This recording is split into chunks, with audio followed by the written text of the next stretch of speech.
নমস্কার বন্ধুরা, ঝর্ণা cooking with village ফুডে সকলকে স্বাগত জানাই। আশা করি সকলেই খুব ভালো আছেন। আমি নতুন একটি রেসিপি নিয়ে আসছি, বেগুনের পকোড়া। এইভাবে বেগুনের পকোড়া রান্না করলে বন্ধুরা খেতে কিন্তু খুব সুন্দর লাগে। গরম ভাতে প্রথম পাতে দারুণ লাগে, কিন্তু একবার হলেও এই রেসিপিটা ট্রাই করে দেখবেন। আর বন্ধুরা প্রথম থেকে শেষ পর্যন্ত ভিডিওটি দেখবেন।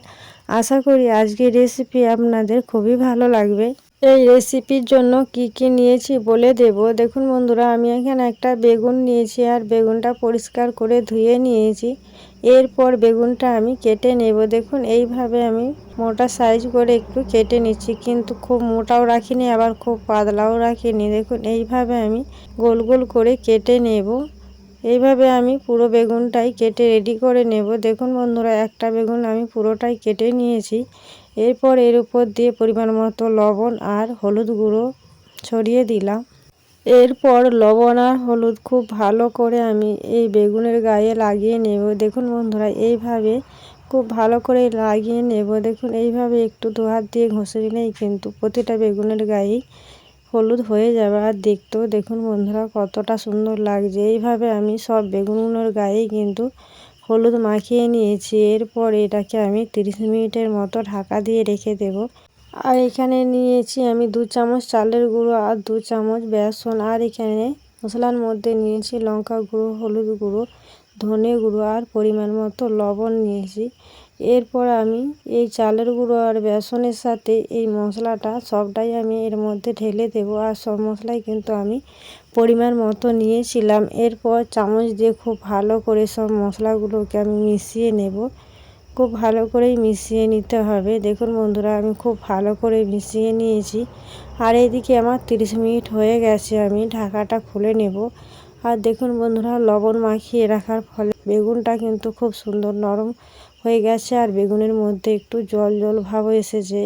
এরপর আমি এর মধ্যে খুব ভালো করে পোট করে নেব। দেখুন এইভাবে কিন্তু ভালো করেই কিন্তু পোট করে নেওয়া যাবে। দেখুন বন্ধুরা খুব সহজে। এরপর আমি একটু বেগুনটাকে ছেড়ে দিলাম। এরপর আমি এই পাত্রের মধ্যে রেখে দিলাম। এইভাবেই আমি সব বেগুনগুলোই কিন্তু পোট করে নেব। আরও একটা বেগুন আমি পোট করে দেখিয়ে দিচ্ছি। দেখুন এইভাবে খুব সহজেই একটু বেগুনের চাপ দিয়ে ঘষে দিলেই কিন্তু খুব সহজেই এর উপরে পোট হয়ে যাচ্ছে। আর এইভাবে সব বেগুনগুলোই কিন্তু আমি রেডি করে নেব। দেখুন বন্ধুরা, দেখতেও কিন্তু দারুণ লাগছে, কত সুন্দর হয়েছে। দেখুন বন্ধুরা, একইভাবে আমি সব বেগুনগুলোই কিন্তু পোট করে নিয়েছি আর দেখতেও কত সুন্দর লাগছে। এরপর আমি বেগুন পকোড়া ভাজার জন্য উনুন ধরিয়ে উনুনে কড়া বসিয়ে দিয়েছি আর কড়ার মধ্যে দিয়েছি পরিমাণ মতো সাদা তেল। তেল গরম হয়ে গেছে। এরপর আমি একটা একটা করে এই তেলের মধ্যে ছেড়ে দেব। দেখুন এরপর একদিক হতে সময় দেব। একদিক হয়ে আসলেই ওপর পিঠটা উল্টে দেব। দেখুন বন্ধুরা, একদিক হয়ে গেছে। এরপর একটা একটা করে আমি উল্টে ভেজে নেব। এই সময় কিন্তু আঁচড়ির মধ্যে একটু হালকা রাখতে হবে। এইভাবে আমি উল্টে পাল্টে লাল করে ভেজে নেব। দেখুন বন্ধুরা, কিছু সময় নিয়ে আমি উল্টে পাল্টে লাল করে ভেজে নিয়েছি। এরপর আমি তুলে নেব একটা একটা করে তেল ঝরিয়ে। খুব সুন্দর মুচমুচে করে ভেজে নিয়েছি। এরপর আমি তেল ঝরিয়ে তুলে নেব। দেখুন বন্ধুরা, দেখতেও কিন্তু দারুণ লাগছে। আপনাদের কেমন লাগছে আপনারা কিন্তু অবশ্যই কমেন্ট করে জানাবেন। এইভাবে আমি আরও একবার দিয়ে ভেজে নেব পকোড়াগুলো। বেগুনের এই ইউনিক রেসিপিটা আপনাদের কেমন লাগলো অবশ্যই আপনারা কমেন্ট করে জানাবেন। বন্ধুরা, এই ইউনিক রেসিপিটি প্রথম পাতে গরম ভাতের সঙ্গে খাবেন, দেখবেন খুব সুন্দর লাগবে। আর একবার হলেও ট্রাই করার অনুরোধ রইল।